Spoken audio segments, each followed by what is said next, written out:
నమస్కారం NSTV news కి స్వాగతం. నా పేరు సంధ్య. ఇక వార్తల్లోని ముఖ్యాంశాలను ఇప్పుడు చూద్దాం. సీఎం రేవంత్ రెడ్డికి కోపముంటే తనను జైల్లో పెట్టాలని, కానీ హుజురాబాద్లో డంపింగ్ యార్డ్ నిర్మించి ప్రజలను ఇబ్బందులు పెట్టొద్దని హుజురాబాద్ ఎమ్మెల్యే పాడి కౌశిక్ రెడ్డి కోరారు. హుజురాబాద్లో ఆయన డంపింగ్ యార్డ్ నిర్మించే స్థలాన్ని ప్రజలు నాయకులతో కలిసి ఆయన సందర్శించారు. ఈ సందర్భంగా ఆయన మీడియాతో మాట్లాడారు. తాను బతికున్నన్ని రోజులు హుజురాబాద్లో డంపింగ్ యార్డ్ని రానివ్వనన్నారు.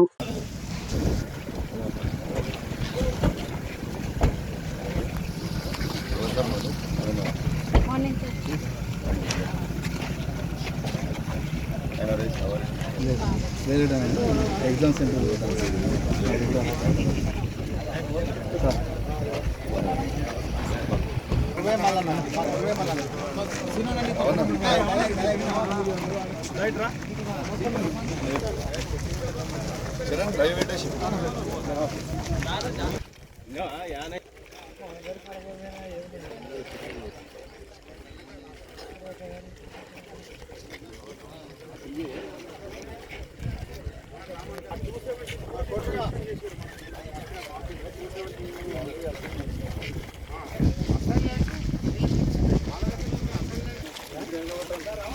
డంపింగ్ యార్డ్ వెంటనే డంపింగ్ యార్డ్ వెంటనే డంపింగ్ యార్డ్ వెంటనే డంపింగ్ యార్డ్ వెంటనే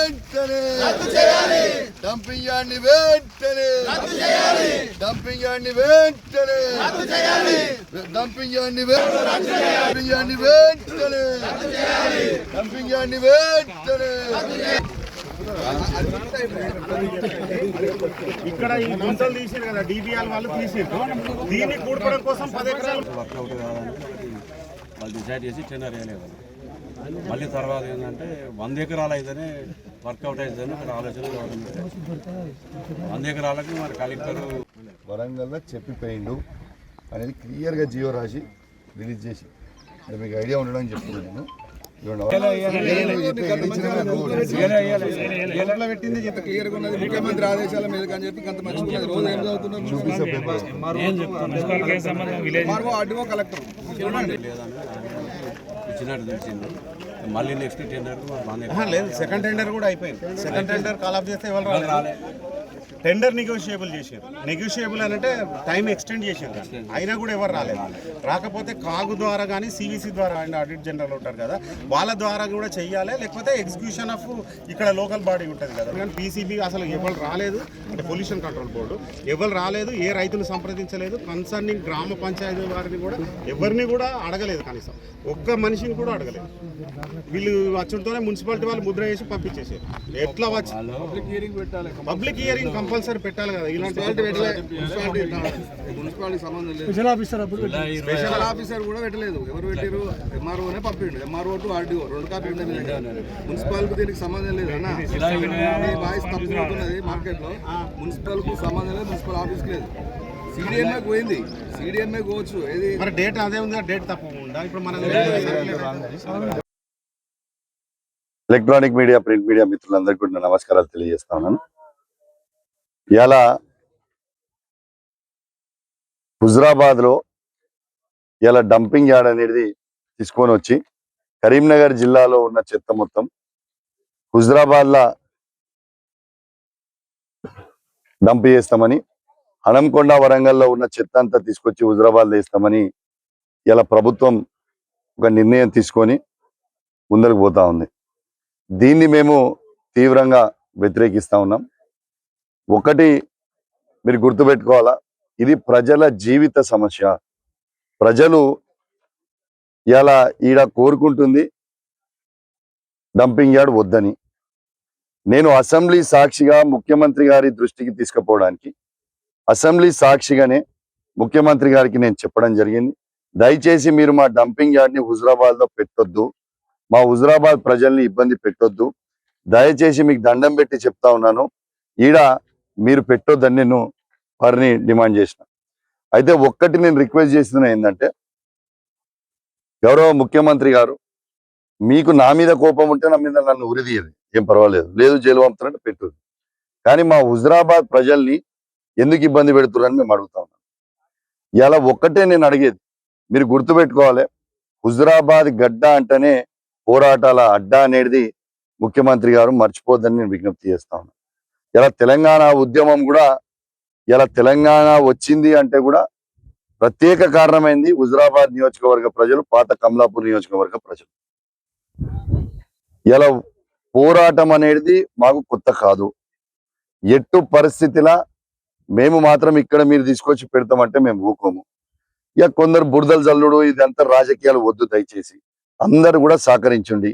హుజురాబాద్ లో దయచేసి ఎవ్వరు కూడా వద్దని కోరుకుంటున్నప్పుడు ప్రజలు వద్దు. మీ అందరు కూడా చదివి వినిపిస్తా. ఈ రకరకాలది వీళ్ళు మాట్లాడుతా ఉన్నారు. ఈ డేట్ చూడొచ్చు, 26/7/2024, 26/7/2024.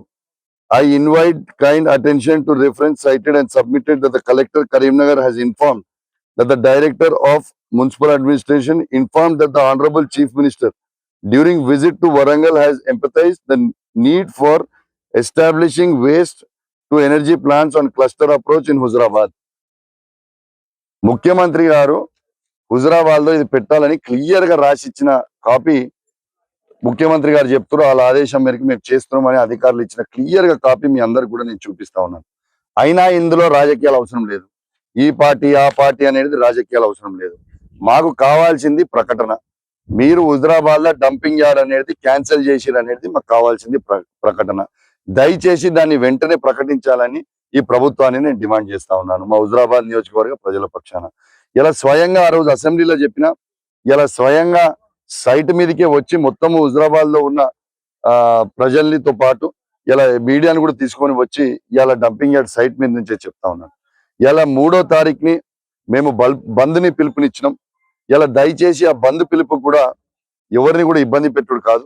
అందరు షాప్ వాళ్ళతో అందరితో కూడా నేను మాట్లాడినా, రిక్వెస్ట్ చేసినా. ఎందుకంటే ఇది అందరిది మన జీవిత సమస్య.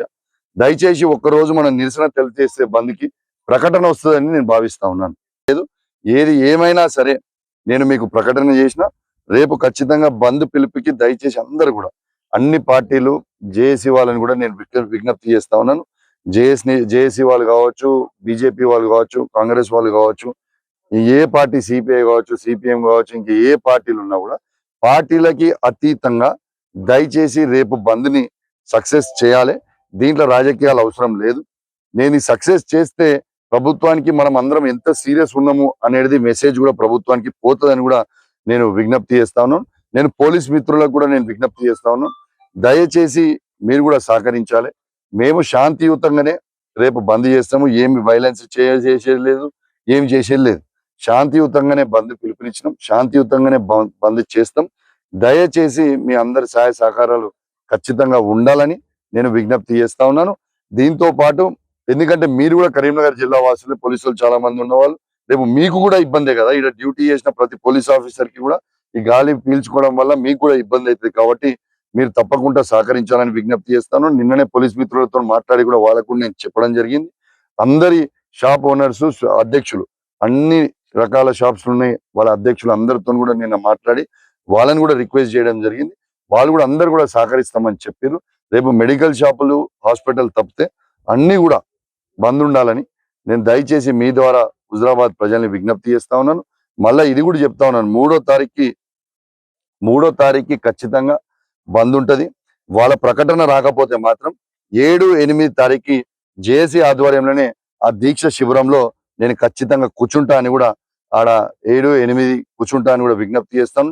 ఇంకా కూడా ప్రకటనలు రాకపోతే చాలా ఉధృతంగా ఇక దాని తర్వాత కార్యాచరణ ఉంటుందని కూడా మీకు విజ్ఞప్తి చేస్తూ, ఈ ప్రభుత్వాన్ని హెచ్చరిస్తూ ఖచ్చితంగా పాజిటివ్ నిర్ణయం తీసుకుంటారని నేను ఈ ప్రభుత్వాన్ని డిమాండ్ చేస్తాను. అదే విధంగా ధర్నా చేద్దాం అనుకున్నా సరే, సిఐడి వారు నోటీస్ ఇచ్చి నన్ను పిలిచిండ్రు, పర్వాలేదు. కానీ ఇవాళ ఖచ్చితంగా నేను చెప్తా ఉన్నాను, ఇవాళ 3rd రోజు మేము బంద్ పిలిపించినాం. 4th రోజు నేను నిరసన చేస్తాం అనుకుంటే నాకు సిఐడి నోటీస్ ఇచ్చి నన్ను పిలిచిర్రు. పర్వాలేదు, వస్తా, నేను చట్టాన్ని గౌరవిస్తా కాబట్టి. కానీ ఖచ్చితంగా మీ ప్రకటన రాకపోతే మాత్రం మేము 7వ తారీఖుకి 8వ తారీఖు అంటే 7వ తారీఖు పొద్దున 10 గంటల నుంచి మొదలు పెడితే 8వ తారీఖు 5 గంటల వరకు ఖచ్చితంగా జేఏసీకి నేను మద్దతు తెలిపి, జేఏసీ నాయకత్వంలోనే వాళ్ళకి మద్దతు తెలుపుతూ ఖచ్చితంగా నేను దీక్ష శిబిరంలో ఆడనే దీక్ష చేస్తానని కూడా నేను విజ్ఞప్తి చేస్తా ఉన్నాను. దానికంటే ముందే ఖచ్చితంగా ప్రకటన రావాలని నేను కోరుకుంటా ఉన్నాను.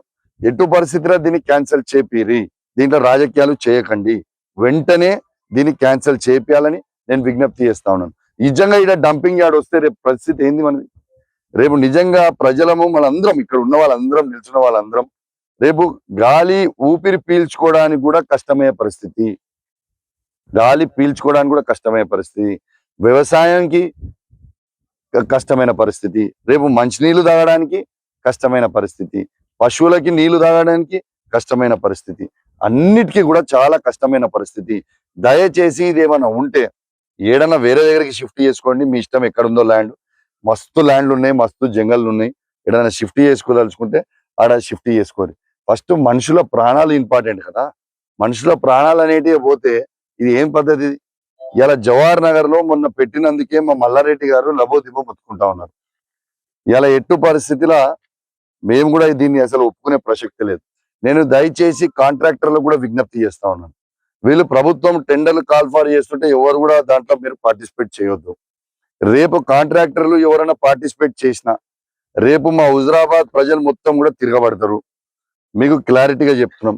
రేపు మా హుజురాబాద్ ప్రజల్ని రేపు మళ్ళీ మీరు బ్లేమ్ చేయొద్దు.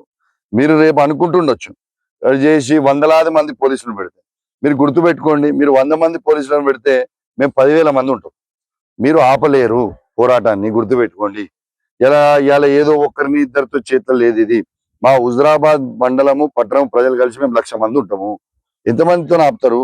ఆపడానికి వీలే లేదు. ఇక్కడ ఎవరు కూడా టెండర్ కూడా పార్టిసిపేట్ చేయొద్దని, ఎంత పెద్ద కంపెనీ అయినా సరే ఆ కాంట్రాక్టర్లకు కూడా నేను మీ ద్వారా నేను విజ్ఞప్తి చేస్తా ఉన్నాను. ఎట్టు పరిస్థితిలో ఇటు డంపింగ్ యార్డ్ రానియా. కౌశిక్ రెడ్డి సాబ్ బతుకున్నన్ని రోజులు ఇలా డంపింగ్ యార్డ్ రానిచ్చే ప్రసక్తే ఉండదు, మర్చిపోండి మీరు. ఎట్టు అనేది గౌరవ ఇన్ఛార్జ్ మినిస్టర్ అయిన తుమ్మల నాగేశ్వరరావు గారికి, గౌరవ జిల్లా మంత్రులైన శ్రీధర్ బాబు గారికి, పొన్నం ప్రభాకర్ గారికి మరియు లక్ష్మణ్ గారికి, వారికి కూడా నేను లెటర్ ఇవ్వడం జరిగింది. ఆ లెటర్ కాపీస్ కూడా మీకు రిలీజ్ చేస్తాను. దయచేసి వీళ్ళందరూ కూడా సానుకూలంగా స్పందిస్తారని కోరుకుంటూ మా హుజురాబాద్ నియోజకవర్గ ప్రజల పక్షాన వీళ్ళకి కోరుకుంటూ సెలవు తీసుకుంటా ఉన్నాను. జై తెలంగాణ, జై KCR. Thank you very much.